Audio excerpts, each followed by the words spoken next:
الحمد للہ وحدہ والصلاة والسلام علی من لا نبی بعدہ اما بعد۔ سامعین، ایک بار پھر آپ کو مرزائیت ایک نئے زاویے سے اس پروگرام میں خوش آمدید کہتے ہیں۔ ہمارے ساتھ موجود ہیں مذہبی اسکالر محترم جناب خاور رشید بٹ صاحب، ہم آپ کو بھی خوش آمدید کہتے ہیں۔ جیسے ہماری مرزائیت کی ایک بہت بڑی دلیل جسے وہ بنا کر پیش کرتے ہیں، صحیح بخاری کی حدیث نمبر 3448 مرزائیت ایک بہت بڑی دلیل کے طور پر پیش کرتے ہیں۔ اس حدیث مبارکہ میں حضرت عیسیٰ علیہ السلام کی صفات ہیں جب وہ نازل ہوں گے اور وہ کیا کیا کام کریں گے۔ تو پہلا جو اس کا لفظ ہے عیسیٰ بن مریم علیہ السلام، اس پر ہم نے بات کی تھی کہ عیسیٰ بن مریم اس سے مراد ہیں، نہ کہ مرزا غلام محمد قادیانی۔ اس حدیث مبارکہ میں جو دوسرا لفظ ہے نزول عیسیٰ، عیسیٰ علیہ السلام کے نزول کے حوالے سے ہم آج سیکھتے ہیں کہ قادیانی اس سے کیا مراد لیتے ہیں اور ہمارا نزول عیسیٰ کے حوالے سے کیا موقف ہے۔ تو اس حوالے سے ہم شیخ صاحب سے کچھ سیکھتے ہیں۔ بسم اللہ والصلاة والسلام علی رسول اللہ، اما بعد۔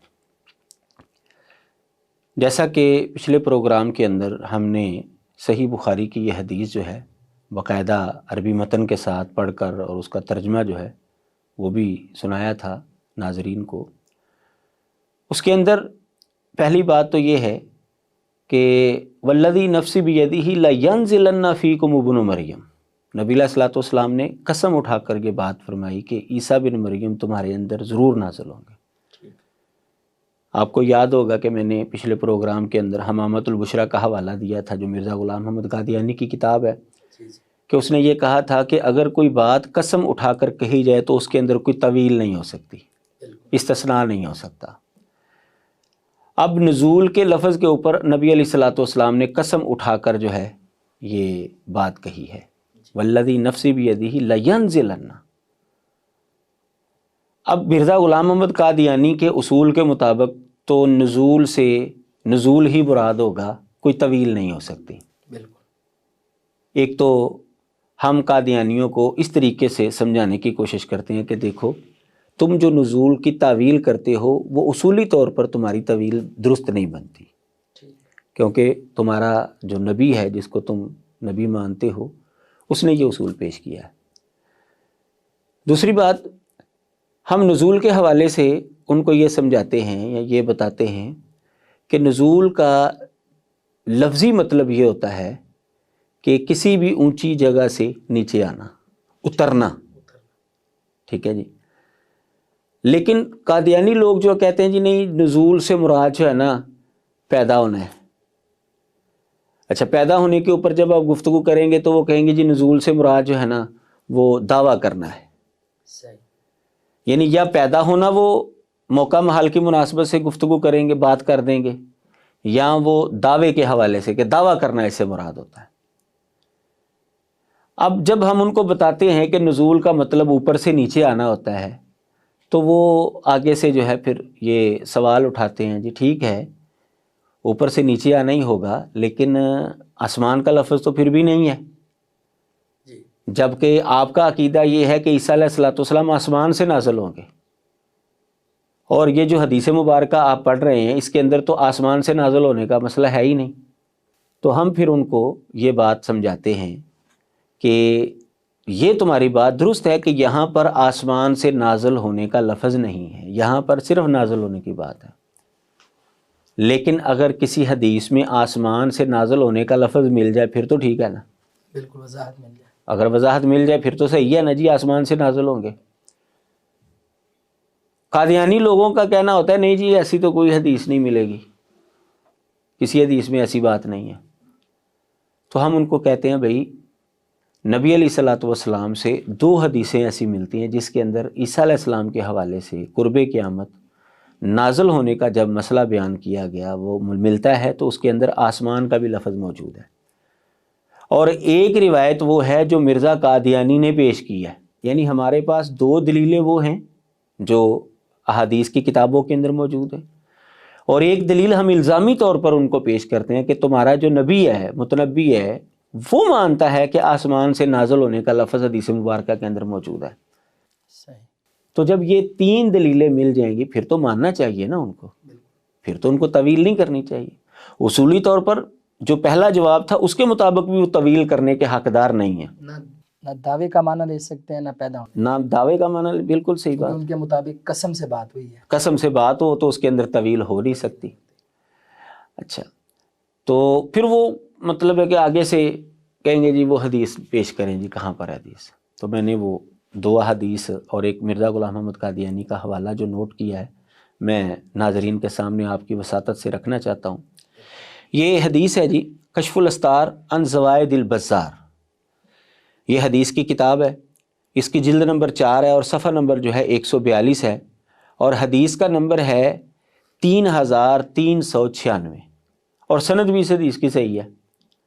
نبی علیہ الصلوۃ والسلام قرب قیامت عیسیٰ علیہ الصلوۃ والسلام کے نازل ہونے کا واقعہ اور دیگر واقعات بیان کر رہے ہیں، تو اس کے اندر جو الفاظ نبی علیہ الصلوۃ والسلام نے استعمال کیے ہیں وہ یہ ہے ثم ینزل عیسی ابن مریم من السماء، پھر عیسیٰ علیہ الصلوۃ والسلام آسمان سے نازل ہوں گے۔ قرب قیامت کی باتیں نبی علیہ الصلوۃ والسلام بیان کر رہے ہیں اس حدیث کے اندر، اور آگے جا کر فرمایا ہے کہ پھر عیسیٰ بن مریم آسمان سے نازل ہوں گے، اور یہ حدیث بھی صحیح ہے۔ دوسری حدیث کتاب الاسماء و صفات امام بہقی کی ہے، اس کی جلد نمبر 2 ہے، صفحہ نمبر 432 ہے، اور حدیث کا نمبر ہے 855۔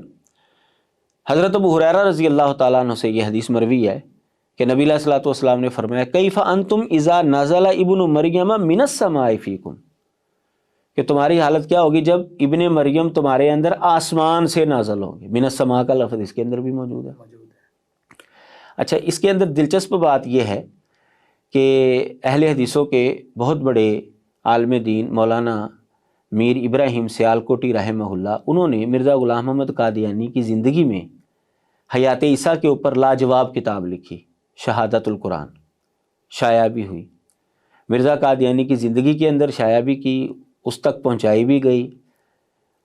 مولانا نے یہ حدیث کتاب الاسماء و صفات امام بہقی کے حوالے سے جو ہے اس کتاب کے اندر لکھی بھی، لیکن مرزا غلام محمد قادیانی نے کوئی جواب نہیں دیا۔ تو یہ 2 حدیثیں ہیں جو احادیث کی کتابوں کے اندر موجود ہیں جس میں لفظ آسمان کا موجود ہے۔ اب جب ہم آسمان سے نازل ہونے کا لفظ پڑھ رہے ہیں تو یہی دلیل ہے کہ عیسیٰ علیہ الصلوۃ والسلام آسمان پر زندہ گئے بھی ہیں، کیونکہ اگر یہاں کا رہنے والا، لاہور کا رہنے والا آدمی، ہم اس کے بارے میں کہیں کہ وہ کراچی سے آئے گا تو اس کا مطلب کیا، پہلے وہاں جائے گا تو وہاں سے آئے گا نا، رہنے والا وہ یہاں کا ہے، تو ہم کہہ رہے ہیں وہ کراچی سے آ رہا ہے، اس کا مطلب ہے وہاں پر پہلے گیا ہے پھر وہاں سے آیا۔ بلکہ ہم یہ بھی کہہ سکتے ہیں کہ فلاں بندہ چھت سے اتر رہا ہے، اس کا مطلب ہے چھت پہ چڑھا چھت پہ چڑھا ہے تو پھر اتر رہا ہے نا، بالکل صحیح۔ تو جب نبی علیہ الصلوۃ والسلام نے فرمایا کہ عیسیٰ علیہ الصلوۃ والسلام آسمان سے آئیں گے، اس کا مطلب کیا ہے کہ وہ پہلے گئے، کیونکہ وہ آسمان کے باسی تو ہے نہیں، زمین پہ وہ تو زمین کے باسی ہیں، انسان ہیں وہ، لیکن وقتی طور پر اللہ تعالیٰ نے معجزاتی طور پر ان کو آسمان پر اٹھا لیا اور قیامت کے قریب جو ہے وہ نازل ہوں گے۔ یعنی یہ حدیثیں ان کے زندہ آسمان پر جانے کی بھی دلیل ہے اور قرب قیامت آسمان سے اترنے کی بھی دلیل ہے۔ یہ 2 حدیثیں وہ ہیں جو کتب احادیث کے اندر موجود ہیں۔ تیسری دلیل جو الزامی طور پر ہم قادیانیوں کو پیش کرتے ہیں وہ ان کے متربی کی کتاب ازالہ اوہام سے، کہ اس نے یہ تسلیم کیا ہے کہ حدیث مبارکہ کے اندر آسمان سے عیسیٰ علیہ السلام کے نازل ہونے کا لفظ موجود ہے۔ وہ حوالہ جو میں نے نوٹ کیا ہے وہ ازالہ اوہام روحانی خزائن جلد نمبر 3 صفحہ نمبر 142 ہے۔ وہ لکھتا ہے کہ صحیح مسلم کی حدیث میں جو یہ لفظ موجود ہے کہ حضرت مسیح جب آسمان سے نازل ہوں گے تو لباس زرد رنگ کا ہوگا ان کا۔ کہتے ہیں کہ دیکھو جی صحیح مسلم کے اندر، وہ مرزا قادیانی لکھ رہا ہے کہ صحیح مسلم کے اندر حدیث ہے کہ آسمان سے جب عیسیٰ علیہ السلام نازل ہوں گے تو ان کا لباس زرد رنگ کا ہوگا۔ یہ ہم ان کو الزامی طور پر پیش کرتے ہیں۔ اچھا شیخ صاحب، یہ بتائیں کہ آپ نے ازالہ اوہام کا حوالہ دیا ہے، تو کیا قادیانی اس حوالے کو مانتے ہیں؟ جی بالکل، اس کو جو ہے وہ مانے بغیر کوئی چارہ نہیں ہے ان کے پاس، کیونکہ یہ ان کے نبی کی بات ہے، وہ خود لکھ رہا ہے. خود لکھ رہا ہے.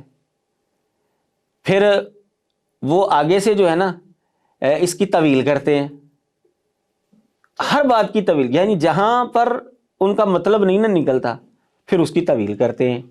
یا جہاں پہ جھوٹے پڑتے ہیں نا وہاں پہ تعویل کر کے جان چھڑوانے کی بات کرتے اچھا اگر ہر بات طویل کے ذریعے ہی ماننی ہے تو پھر تو ملحدین بھی طویلیں کرتے ہیں.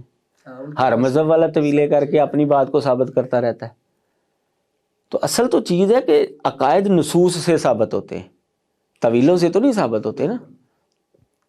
اچھا اس کی طویل وہ یہ کرتے ہیں کہ جی حضرت صاحب سے غلطی ہوئی، کہتے ہیں جی ان سے غلطی ہو گئی، کیونکہ صحیح مسلم کے اندر جو ہے یہ لفظ تو موجود نہیں ہے. بھائی اگر بالفرض یہ مرزا غلام محمد قادیانی سے غلطی بھی ہوئی ہے تو پھر بھی وہ جھوٹا ہی ثابت ہوتا ہے. وہ کیسے؟ وہ ایسے کہ مرزا غلام محمد قادیانی نے اپنی کتاب کے اندر لکھا ہے کہ اگر مجھ سے کوئی غلطی ہو جائے تو اللہ تعالیٰ ایک لمحہ بھی مجھے اس کے اوپر قائم نہیں رکھتا. اچھا، میری اس کی اصلاح ہو جاتی ہے، اسی وقت اصلاح ہو جاتی ہے. اور یہ ایسی اصلاح ہے کہ آج تک چلی ہے. آج تک ان کی کتاب کے اندر جو ہے یہ اسی طرح لفظ موجود ہے. صحیح. اب یہ مرزا غلام محمد قادیانی نے یہ جو اصول پیش کیا ہے کہ اگر مجھ سے غلطی ہو جائے تو اللہ تعالیٰ فوراً درستگی کر دیتا اور ایک لمحہ بھی مجھے اس پر قائم نہیں رکھتا، یہ اس کی کتاب ہے نور الحق، روحانی خزائن کی جلد نمبر 8 ہے اور صفحہ نمبر 272 ہے. تو اب مرزا غلام محمد قادیانی کی یہ بات وہ سچی مانے یا مرزا غلام محمد قادیانی کی یہ غلطی مانے، دونوں اعتبار سے مرزا غلام محمد قادیانی جو ہے وہ جھوٹا ثابت ہوتا ہے. سچی مانیں گے تو ایک تو آسمان سے اترنے کا لفظ ان کو ماننا پڑے گا، دوسرا صحیح مسلم میں سے یہ لفظ ان کو دکھانا پڑے گا. صحیح مسلم کے اندر یہ لفظ ہے نہیں.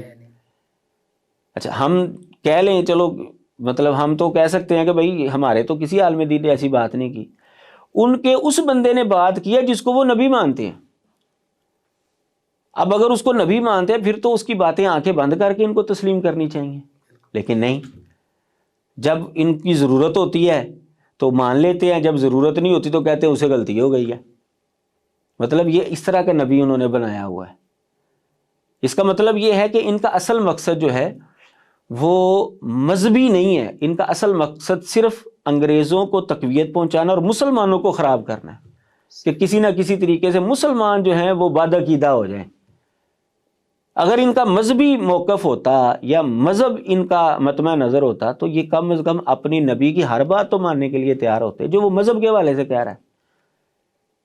یہ کوئی دنیا داری کی بات تو ہے نہیں. اس نے کون سا کاروبار کے حوالے سے بات کی ہے کہ یہ کاروبار کرو یہ نہ کرو؟ چلو اس میں کہہ سکتے ہیں چلو جی نبی کا تو یہ شعبہ نہیں ہوتا، جیسا کہ نبی علیہ السلام کے حوالے سے یہ بات آتی ہے انتم اعلم بامور دنیاکم، دنیاوی معاملات کے حوالے سے نبی علیہ السلام نے فرمایا تم اس کو بہتر جانتے ہو، لیکن جو میں تمہیں دین کے حوالے سے بات کروں گا وہ تم نے ماننی ہے.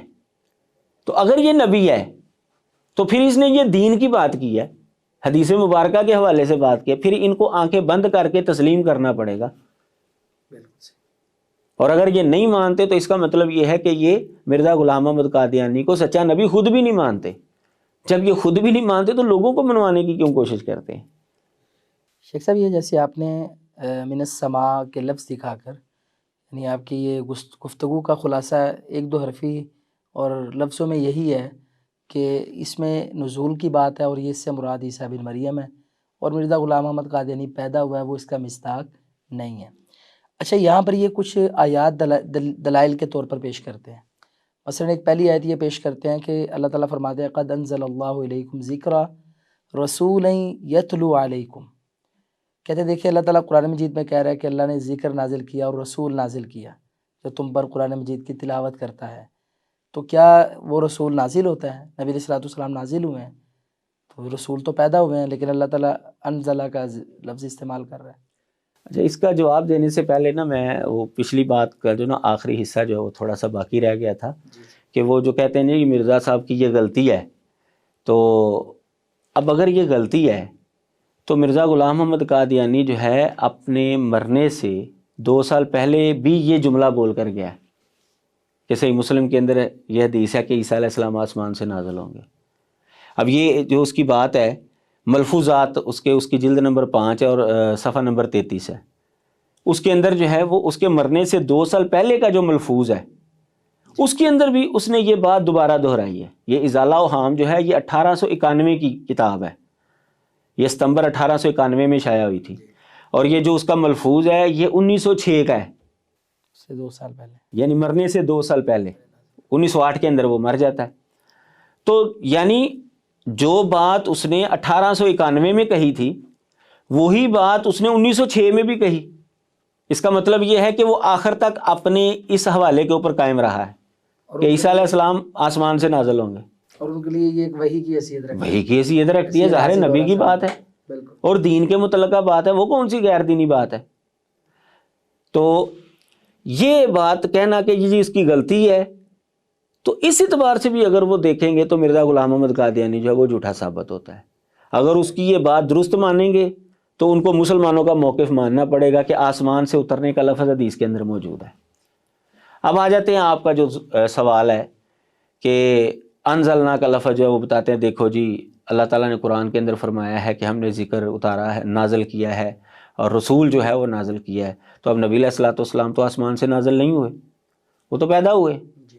تو اگر وہاں پر جو ہے پیدا ہونا معنی لیا جا سکتا ہے تو یہاں پر پیدا ہونا معنی ہم کیوں نہیں مراد لے سکتے؟ یہ ان کا استدلال ہوتا ہے. اچھا، صرف یہی ایک آیت نہیں ہے، انزلنا کے حوالے سے یعنی اس حوالے سے اور بھی دلیلیں جو ہیں وہ دیتے ہیں. مثلا انزلنا الحدید، ہم نے لوہا اتارا، لباس اتارا. اللہ تعالیٰ کہتے ہیں، اب کہتے ہیں دیکھو جی لوہا کبھی آپ نے آسمان سے اترتا دیکھا ہے؟ یعنی وہ جو مجمع ہوگا نا، جو حاضرین ہوں گے تو ان کو جو ہے نا وہ ایموشنل بلیک میل جو ہے نا وہ کریں گے، وہاں پر دھوکہ دینے کی کوشش کریں گے. دیکھیں جی آپ نے کبھی آسمان سے لوہا اترا ہے؟ کبھی لباس آپ نے کبھی اترتا دیکھا ہے؟ وہ کہیں گے نہیں. تو کہتے ہیں جب آپ نے وہ نہیں اترتا دیکھا تو اب عیسیٰ علیہ السلام کو کے حوالے سے اگر یہ بات آتی ہے تو وہ کیسے آسمان سے اتریں گے؟ اس طریقے سے جو ہے وہ لوگوں کو پھنسانے کی کوشش کرتے ہیں. لیکن آپ جب اس کی حقیقت کے اندر جائیں گے تو آپ کو پتہ چلے گا کہ یہ سراسر دھوکہ ہے ان کا. پہلے نمبر پر بات یہ ہے کہ آپ بھی جانتے ہیں اور یہ سارے اہل علم جو ہیں اس بات پر متفق ہیں، یہ مسلمانوں کے ہوں یا قادیانیوں کے ہوں، ان کی کتابوں کے اندر بھی یہ بات موجود ہے. عقیدے کے اندر قیاس نہیں ہوتا، عقیدہ تو نص سے ثابت ہوتا ہے. اب یہ عقیدہ ثابت کر رہے ہیں اور قیاس کر رہے ہیں جی وہاں پر انزلنا کا لفظ ہے، وہاں پر اترنے کی بات ہے، وہاں پر اترنے، لہذا یہاں پر بھی جو ہے وہ آسمان سے اترنا نہیں مراد ہوگا، یہاں پر بھی پیدا ہونا مراد ہوگا یا دعویٰ کرنا مراد ہوگا. یہ تو بھائی عقیدے کے اندر تو یہ طریقہ کار ہوتا ہی نہیں. اگر یہ عقیدے کے اندر یہ مسائل جو ہیں آپ بنانا شروع کر دیں کہ قیاس کے ذریعے آپ نے عقیدہ ثابت کرنا ہے، پھر تو عیسائی بھی اپنی تثلیث وہ قیاس کے ذریعے ثابت کر رہے ہوتے ہیں. ہندو اپنے خداؤں کے متعلق جو ہے وہ قیاس کر کے خداؤں کی کثرت ثابت کر رہے ہوتے ہیں. عقیدے کے اندر قیاس نہیں ہوتا، اس کے لیے نص چاہیے. نص چاہیے. قیاس کا تعلق فروعات کے ساتھ ہے، یہ پڑھی لکھی بات ہے، اس کے اندر اختلاف ہی نہیں. کیونکہ قیاس اجتہاد آپ کو پتہ ہے اس کا تعلق فروعات کے ساتھ ہوتا ہے، بالکل عقیدے کے ساتھ ان چیزوں کا تعلق نہیں ہوتا. عقیدہ نص سے ثابت ہوتا ہے. تو کیا کسی نص کے اندر یہ بات موجود ہے کہ عیسیٰ علیہ الصلوۃ والسلام کے نزول کا مطلب یہ ہے کہ وہ پیدا ہوں گے یا وہ دعویٰ کریں گے؟ یہ کسی نص کے اندر نہیں ہے. بالکل. پہلے نمبر پر تو پوائنٹ یہ ہے. اچھا، دوسری بات یہ ہے کہ آپ جتنے بھی ان کے دلائل سنیں گے نا وہ سارے باب افعال کے ہوں گے. ثلاثی مزید فی کا لفظ ہوگا، انزلنا کا لفظ ہوگا، انزلہ ینزل سے لفظ ہوگا. اور عیسیٰ علیہ السلام کے حوالے سے جو لفظ آپ پڑھیں گے نا جس بھی حدیث میں کہ وہ نازل ہوں گے، وہاں پر نازلہ کا لفظ ہوگا، ثلاثی مجرد کا لفظ ہوگا. اور یہ بات بھی اہل علم جانتے ہیں کہ جو مجازی معنی ہوتا ہے وہ ثلاثی مزید فی کے الفاظ کے اندر تو آ جاتا ہے، ثلاثی مجرد کے الفاظ کے اندر نہیں ہوتا. وہاں پہ حقیقی معنی ہے، وہاں حقیقی معنی ہی مراد ہوتا ہے. کوئی بھی آپ کو ایسا حوالہ نہیں پیش کریں گے کہ جہاں پر نازلہ کا لفظ ہو اور مراد اس سے جو اس کا مجازی معنی ہوگا، کہیں بھی نہیں آپ کو ملے گا. آپ کو یہ انزلنا کا لفظ بتا دیں گے، لباس کے ساتھ دکھا دیں گے، لوہے کے ساتھ دکھا دیں گے اور کئی چیزوں کے ساتھ دکھا دیں گے، لیکن لفظ نازلہ کا ہو یعنی ثلاثی مجرد کا ہو اور اس کا معنی جو ہے وہ مجازی ہو، ایسا نہیں ملے گا. تو یہاں پر مجازی معنی مراد ہے. صحیح. اچھا، پھر آپ نے جو آیت کریمہ پڑھی کہ ہم نے آپ کی تمہاری طرف جو ہے ذکر نازل کیا، رسول جو ہے وہ نازل کیا. اگر آپ قرآن مجید کھولیں گے نا تو وہاں پر آپ کو پتہ چلے گا کہ ذکرہ کے اوپر آ کر آیت ختم ہو جاتی ہے. قد انزل اللہ علیکم ذکرا، ذکرہ یہاں پر آیت ختم ہے، رسول رسول سے اگلی آیت شروع ہو رہی ہے. اچھا، آپ جب قادیانی جب یہ آیت پڑھتے ہیں نا تو کٹھی پڑھ دیتے ہیں. اب وہ بیچارہ جو جس کا علم مطالعہ نہیں ہے وہ سمجھتا ہے کہ شاید یہ ایک ہی آیت کے اندر بات ہو رہی ہے. تو یہ ذکرہ کے اوپر آیت مکمل ہو جاتی ہے رسولن سے آگے. اور یہ آپ کو پتہ ہے کہ رسولن کا جب لفظ آتا ہے تو اس سے پیچھے لفظ ایک محذوف ہوتا ہے، ارسلنا، ہم نے بھیجا تمہاری طرف رسول. ذکر اتارا، ہاں وہ ذکر اتارا. اب دیکھیں ذکر قرآن مجید کے حوالے سے انزلنا کا لفظ آ گیا. اب قرآن مجید کہاں سے اترا ہے جی؟ آسمان سے اترا ہے. لیکن ان کا استدلال ذکرہ سے نہیں ہے، وہ رسولن کی لفظ سے جا کر استدلال کرتے ہیں. مزے کی بات ہے کہ واو بھی نہیں ہے، واو بھی نہیں ہے یہاں پر، ورسولن. ہاں جی، یہاں پہ ایک نئی بات شروع ہو رہی ہے، نئی بات شروع ہو رہی ہے. وہ ارسلنا، وہ یہاں پر فعل محذوف ہے. قرآن مجید کے اندر جو ہے یہ رسولن سے پہلے جو ہے ارسلنا کا لفظ جو ہے وہ آپ کو پتہ ہے کہ یہ ایک اس کا قرآن مجید کا ایک اعجاز ہے کہ بعض الفاظ جو ہیں وہ محذوف ہوتے ہیں. تو یہاں پر رسولن سے نئی آیت جو ہے وہ شروع ہو رہی ہے اور ان کا سارا استدلال جو ہے اس کے ساتھ ہوتا ہے. تو یہ سارا جو ہے نا وہ چکر دے رہے ہوتے ہیں عوام کو. تو حقیقت حال جو ہے وہ یہی ہے کہ عیسیٰ علیہ الصلوۃ والسلام نازل ہوں گے. اس کے اندر کوئی مجازی مفہوم نہیں ہے، اس کا یہ حقیقی معنی ہے. اور وہ آسمان سے نازل ہوں گے جیسا کہ حدیث مبارکہ کے اندر یہ بات موجود ہے. اور الزامی طور پر مرزا غلام محمد قادیانی بھی اس بات کو تسلیم کرتا ہے. اور ثابت یہ ہوا کہ مرزا غلام محمد قادیانی چونکہ پیدا ہوا ہے، نازل نہیں ہوا، وہ اس حدیث کا مصداق نہیں بن ہرگز سکتا. نہیں ہے. اسی حدیث مبارکہ میں جو آگے تیسری صفت ہے حاکمن عدلا، کہ عیسیٰ علیہ السلام جو ہے نا وہ عادل حکمران بھی ثابت ہوں گے اور ظلم کا خاتمہ کریں گے، عدل کا بول بالا کریں گے. تو یہ کیسے مرزا غلام محمد قادیانی کے ساتھ اس کو بھی فٹ کرتے ہیں؟ اس نے کس ظلم کا خاتمہ کیا اور وہ عادل حکمران کیسا تھا؟ یہاں پر بھی وہ طویل سے کام لیتے ہیں. اس کا ایک جواب تو وہی مرزا غلام محمد قادیانی کے اصول کے اعتبار سے حمامت البشرا کا حوالہ کہ جو قسم اٹھا کر بات کہی جائے اس کے اندر طویل نہیں ہو سکتی.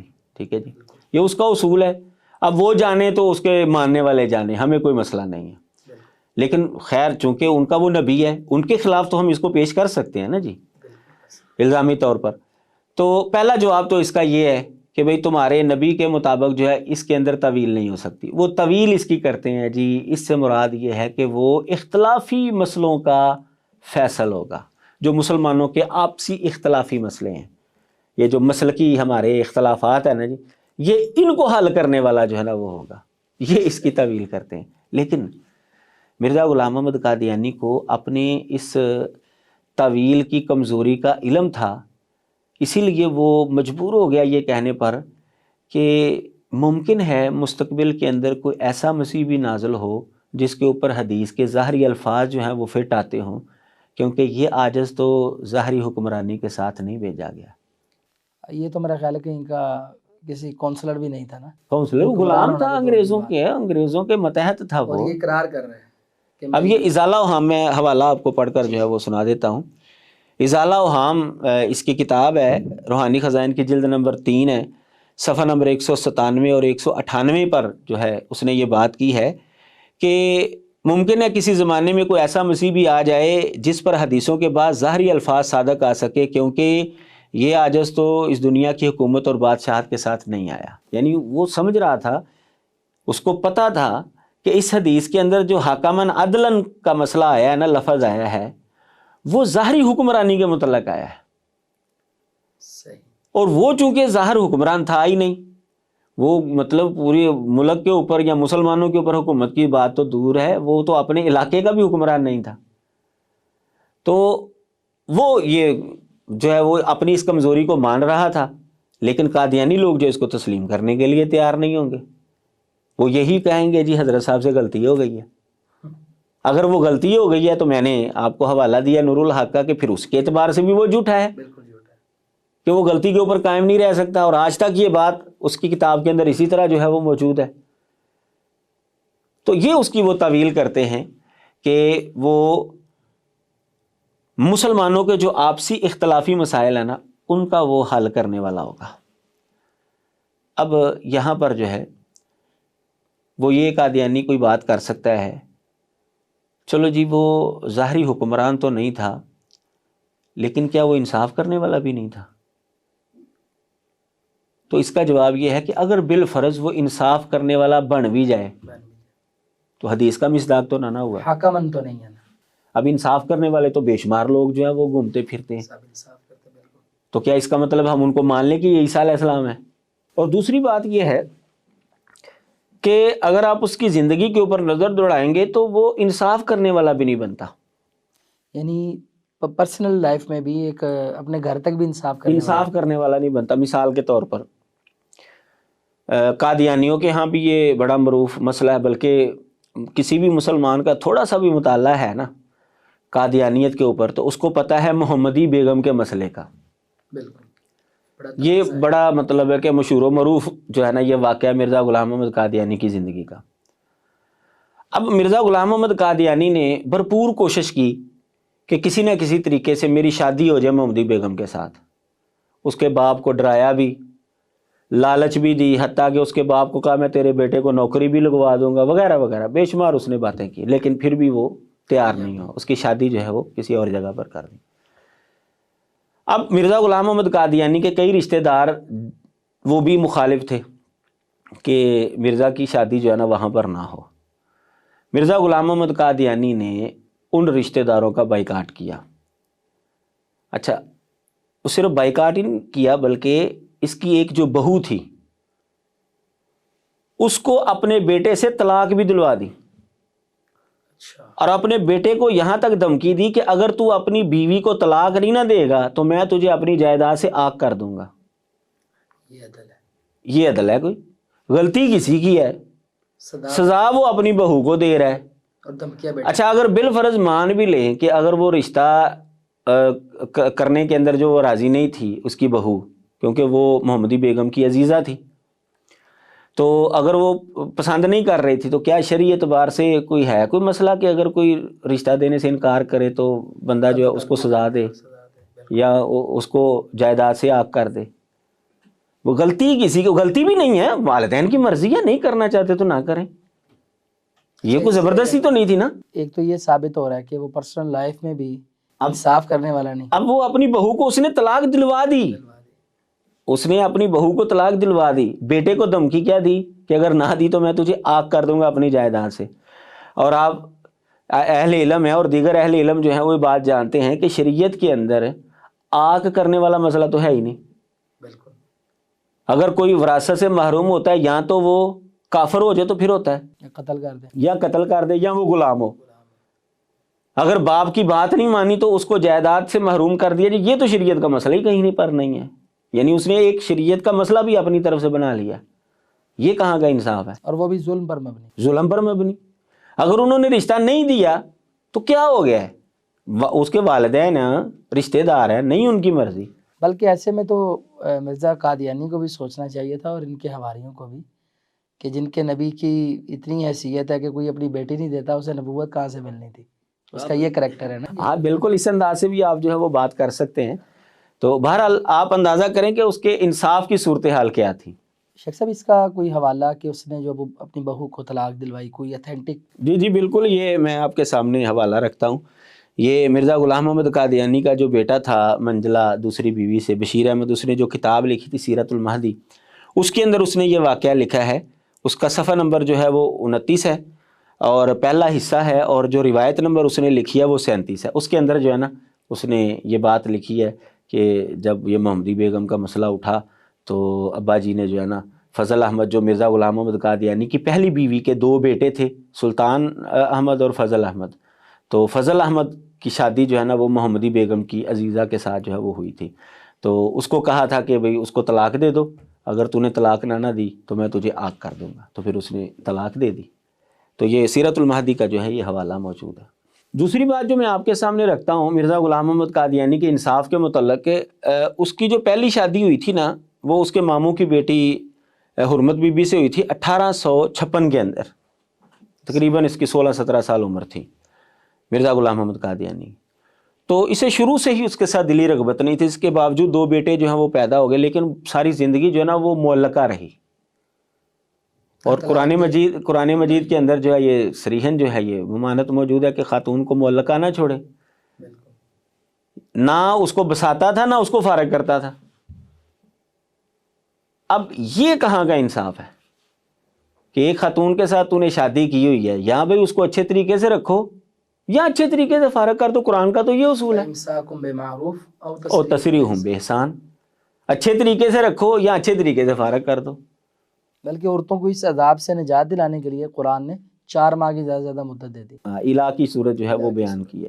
اچھا شیخ صاحب، یہ حاکمن عدلن سے مراد، چلیں عادل حکمران کی بحث بھی ہوگی، وہ خود نہیں مانتے، تعویل یہ کرتے ہیں کہ اس نے مسلمانوں کے جو مسلکی آپس کے مسائل تھے وہ حل کیے. تو کیا مرزا غلام محمد قادیانی واقعی مصلح تھا کہ جس نے آ کر یہ سارے اختلاف ختم کر دیے اور امت کو صراط مستقیم پہ لگا دیا؟ کوئی ایسی خدمات ملتی ہیں اس کی؟ اس کے لیے جو ہے نا آپ سے میں ایک چھوٹا سا سوال کرتا ہوں کہ اگر فیصلہ کرنے کے لیے اس آدمی کو جج کی کرسی پر بٹھا دیا جائے جو جاہل ہو، تو کیا وہ انصاف کر سکتا ہے؟ بالکل نہیں. کیا وہ فیصلہ کر سکتا ہے؟ کبھی نہیں. تو مرزا غلام محمد قادیانی کو بذات خود شریعت کے مسائل کا علم نہیں تھا، وہ فیصلہ کیسے کر سکتا ہے؟ اگر اس نے مختلف ہی مسائل کا فیصلہ کرنا ہے تو سب سے پہلے اس کو کیا ہونا چاہیے؟ علم ہونا چاہیے، سمجھدار ہو، علم ہو، اس کو پہلے ان مسئلوں کا علم ہو، پھر ہی وہ فیصلہ کرے گا نا کہ کون سا مسئلہ صحیح ہے اور کون سا غلط ہے. مرزا غلام محمد قادیانی کی زندگی کو آپ اٹھا کر دیکھ لیں، اس کو شرعی مسائل کا علم نہیں تھا، وہ کیسے فیصلہ کر سکتا ہے؟ مثال کے طور پر ابھی ہم بات کر رہے تھے آگ کرنے کا مسئلہ، اس نے اپنے بیٹے کو آگ کرنے کی دھمکی دی اور ناجائز طلاق دلوا دی. ناجائز طلاق بھی دلوا دی. اور بتائیں یہ آگ کرنے کا مسئلہ کہ باپ کی بات بیٹا نہ مانے تو اس کو جائیداد سے آگ کر دیا جائے، یہ قرآن کی کس آیت کے اندر ہے یا حدیث کی کس فرمان کے اندر موجود ہے؟ یہ تو شریعت کی کوئی رہنمائی نہیں ہے. اس کو مسئلے کا بھی نہیں پتا کہ اولاد کو جائیداد سے محروم ہونے کی صورتیں کیا ہیں، اور فیصلہ کر رہے ہیں امت کے مسائل. فیصلہ کر رہا ہے امت کے مسائل کا. یعنی ایک بندہ جاہل ہے، وہ کیسے فیصلہ کر سکتا ہے؟ اسی طرح ایک اور واقعہ میں آپ کے سامنے رکھتا ہوں. ایک دفعہ جو ہے نا نماز پڑھی مرزا غلام محمد قادیانی نے، تو مولوی عبد الکریم جو اس کا امام تھا اس کے پیچھے، اب وہ بندہ جو ہے نا تشہد پڑھنے کے بعد نا کھڑا ہو گیا. مرزا غلام محمد قادیانی کو پتہ نہیں چلا کہ امام صاحب جو ہے نا وہ کھڑے ہو گئے ہیں تو مجھے کھڑا ہونا ہے. جب وہ رکوع کے اندر گیا نا تو پھر مرزا غلام محمد قادیانی کو پتہ چلا کہ میں تو تشہد میں بیٹھا ہوا ہوں، تو وہ تو رکوع میں چلے گئے. اچھا وہ کھڑا ہوا، رکوع کے اندر شامل ہو گیا، نماز اس نے پڑھ لی.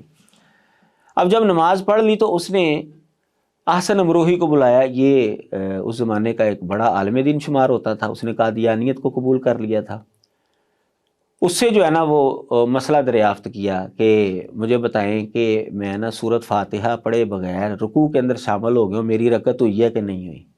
قیام تو کیا ہی نہیں ہے، قیام کیا ہی نہیں، کیونکہ وہ رکوع کے اندر جا چکا تھا امام، تو اس کو پتہ چلا کہ میں تو تشہد میں بیٹھا ہوں، یہ رکوع کے اندر شامل.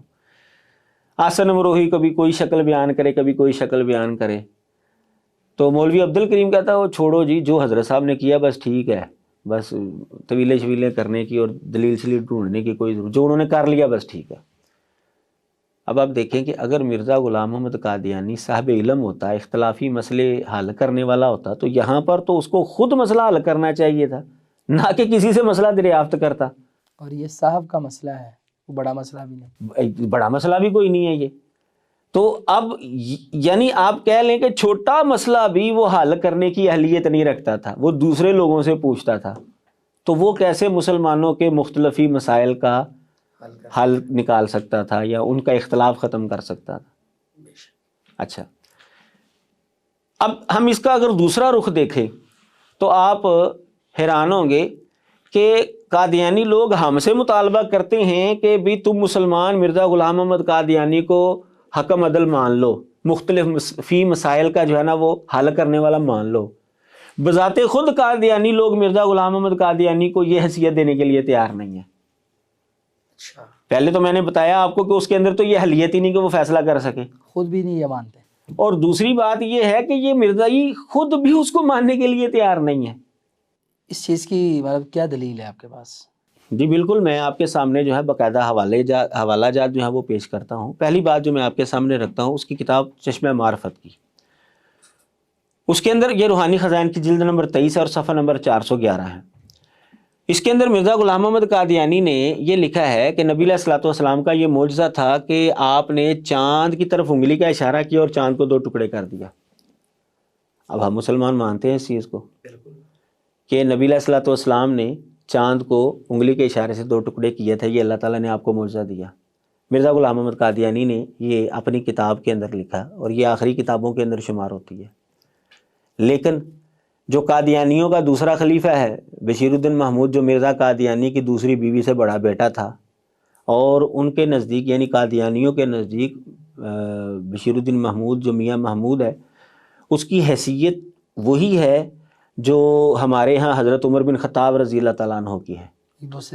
دوسرے خلیفہ ہمارے جو ہیں وہ کہتے ہیں کہ جی وہی، اسی وجہ سے اس کو فضل عمر کا لقب جو ہے وہ دیتے ہیں، فضل عمر کا لقب اس کو دیتے ہیں. تو اس نے اپنی کتاب تفسیر صغیر کے اندر جو ہے اقتربت الساعۃ وانشق القمر کے تحت یہ لکھا ہے کہ جو یہ کہتا ہے نا کہ چاند 2 ٹکڑے ہوئے وہ غلطی پر ہے. اب یہ ہم سے مطالبہ کرتے ہیں کہ جی حضرت صاحب کو مان لو تم کہ وہ مختلفی مسائل کا جو ہے نا وہ حل کرنے والا ہے، تو مرزائی بذات خود جو ہے اس کو ماننے کے لیے تیار نہیں ہے. اچھا، آپ کسی بھی قادیانی سے پوچھیں گے نا تو وہ اس کی طویل ہی کرے گا، یعنی وہ میاں محمود والی تفسیر کو مانے گا، مرزا غلام محمد قادیانی کی تفسیر کو نہیں مانے گا. تو اب وہ اس کو ماننے کے لیے تیار نہیں، تو ہم سے کیوں مطالبہ کرتے ہیں؟ تو اس کا مطلب یہ ہے کہ مرزا غلام محمد قادیانی کے اندر یہ صفات نہیں پائی جاتی تھی جو حدیث مبارکہ کے اندر ہیں. بلکہ اگر ہم یہ بات کریں یہاں پر کہ اگر یہ امت میں اتنے اختلافات مٹانے والا تھا اور مصلح تھا، یہ اس سے مراد دے رہے ہیں، تو اس کے اپنے جانے کے بعد ان کے فرقے کیوں ہوئے؟ بالکل ان کے اندر ٹکڑوں میں بدلے ہیں، عقائد، نظریات، اور آپ تفسیر کا بھی حوالہ دے رہے ہیں، تو اس سے تو بالکل بھی مصداق نہیں بنتا نا، یعنی جس نے اپنے ہی گھر کی صفائی نہیں کی. بالکل، بلکہ مرزا غلام محمد قادیانی کی زندگی کے اندر بھی بعض ایسے قادیانی تھے جو اس کے ساتھ اختلاف رکھتے تھے بعض مسائل کے اندر. تو اب میں ایک اور مثال آپ کے سامنے رکھتا ہوں. وَمُبَشِّرًا بِرَسُولٍ يَأْتِي مِن بَعْدِهِ اسْمُهُ احمد، سورہ صف کی جو آیت مبارکہ ہے، حضرت عیسیٰ علیہ السلام نے اپنے بعد ایک احمد نبی کے آنے کی خوشخبری سنائی. مرزا غلام محمد قادیانی کہتا ہے کہ یہ نبی علیہ الصلوۃ والسلام کے حوالے سے ہے. بشیر الدین محمود کہتا ہے کہ یہ مرزا غلام محمد قادیانی کے حوالے سے ہے. یعنی مرزا قادیانی کو یہ حکم عدل ماننے کے لیے تیار نہیں ہے اور ہم سے مطالبہ کر رہے ہیں. بالکل صحیح بات ہے. اچھا، مزید اگر آپ یہ دیکھیں، مرزا غلام محمد قادیانی نے اپنی ایک کتاب کے اندر یہ بھی لکھا ہے کہ نبی علیہ الصلوۃ والسلام، یہ اچھا وہ کتاب بھی وہ جو اس نے بالکل آخری دن لکھی، پیغام صلح، وہ کتاب مکمل کرنے کے بعد بیمار ہوا اور اگلے دن وہ فوت ہو گیا. پیغام صلح کتاب ہے اس کے اندر لکھتا ہے کہ رسول اللہ صلی اللہ علیہ وسلم کا والد جو ہے نا وہ آپ کی پیدائش کے چند دن بعد فوت ہوا ہے. اب دیکھیں اس نے یہ مسئلہ حل کیا ہے کہ مزید بگاڑ دیا. اب کسی بھی مسلمان سے پوچھیں کہ نبی علیہ الصلوۃ والسلام کا والد کب فوت ہوا تھا، تو وہ کہے گا نبی علیہ السلام کی پیدائش سے پہلے. آپ یتیم پیدا ہوئے تھے. اور یہ لکھ رہا ہے کہ آپ کی پیدائش کے چند دن بعد نبی علیہ الصلوۃ والسلام کا جو والد ہے نا وہ فوت ہوا تھا. تو اب یہ مزید اختلاف ڈال رہا ہے، یہ اختلاف حل نہیں کر رہا. اس نے جو اپنی نبوت کا دعویٰ کر کے مسلمانوں کی جو کروڑوں کی تعداد تھی ان کو سب کو کافر قرار دے دیا. اس نے اختلاف حل کیا کہ اختلاف ڈالا ہے، اختلاف پیدا کیا. عیسیٰ علیہ الصلوۃ والسلام کا یعنی جو ختم نبوت کا مفہوم اتفاقی چلا آ رہا تھا اس کو اس نے بگاڑ دیا. اختلافی بنا دیا. عیسیٰ علیہ الصلوۃ والسلام کے نزول کا مسئلہ یہ اتفاقی چلا آ رہا تھا اس کو اس نے بگاڑ دیا. اب یہ اس نے یعنی عقائد کو جو ہے وہ بگاڑا ہے. اور جہاد جیسا مسئلہ اس کو اس نے ختم کر دیا، انگریزوں کے پیچھے لگ. تو اب یہ بندہ کیسے مختلفی مسائل کا جو ہے وہ حل کرنے والا ہو سکتا ہے؟ تو حدیث مبارکہ کے اندر جو حکمن عدلن کا لفظ آتا ہے وہ نہ ظاہری اعتبار سے مرزا غلام محمد قادیانی پر فٹ آتا ہے اور نہ ہی اس اعتبار سے جو تعویل کے ذریعے قادیانی لوگ اس کو مصداق قرار دینا چاہتے ہیں، اس سے بھی دور دور اس کے اعتبار سے بھی تعلق مرزا نہیں۔ غلام محمد قادیانی اس کے تحت نہیں آتا، جس سے یہ ہمیں بات واضح طور پر معلوم ہوتی ہے کہ مرزا غلام محمد قادیانی کے مسیح موعود ہونے کا دعویٰ بالکل جھوٹ پر مبنی ہے، حقیقت کے ساتھ اس کا کوئی تعلق نہیں ہے۔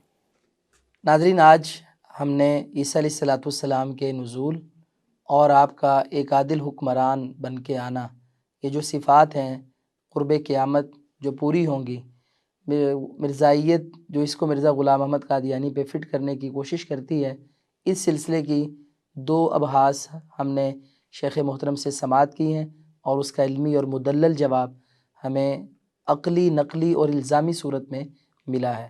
آپ ہمارے ساتھ رہیں، انشاءاللہ یہ سلسلہ جاری رہے گا۔ السلام علیکم ورحمۃ اللہ وبرکاتہ۔